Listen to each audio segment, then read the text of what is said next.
Okay, so let's look at the archive facility, and you want to tidy up your default view candidates window. You can certainly move people into the archive and keep them out of the road. So the default status, this is the key area here to look at. So if you look at status, this bit up here, you'll see the default is just this select status. So what you're seeing normally is everybody. So anybody who's on the system essentially is listed here. So you can view, for instance, the recent, and it'll come up with everybody who's joined recently. You can view archive and view favorites. So let's say you wanted to move someone into the archive. This is how we do this. Let me just adjust this a little. So we go down, we select, tick the box beside their name, and then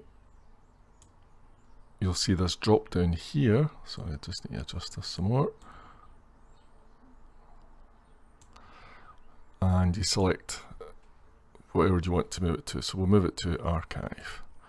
And it asks you, are you sure? Just say OK. Now, because my status view here is recent, you'll see that that person is no longer in the recent because they're in the archive. However, if I had done this when the status was select status, then of course they're still here because you're viewing everybody. And if we now go into archived and do a search, there's the one that I moved into the archive. And of course I can move people out of the archive again and back into, let's say, the recent. So if I move somebody by mistake, and then we can say view recent, and you'll see they're back in there again. So you can move people up and down on these, and their standard status is recent, archive, favorites archive, rejected archive, or deleted. And you can delete people, but we don't make that too easy. You have to do things to do that. Generally speaking, and the deleted is really there if someone through GDPR, data protection type, privacy law stuff requests to be deleted.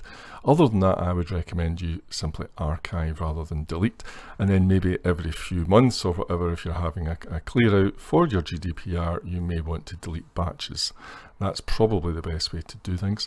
The other thing, of course, you can use are tags. This is another way of categorizing and grouping people, and that's covered in this separate video.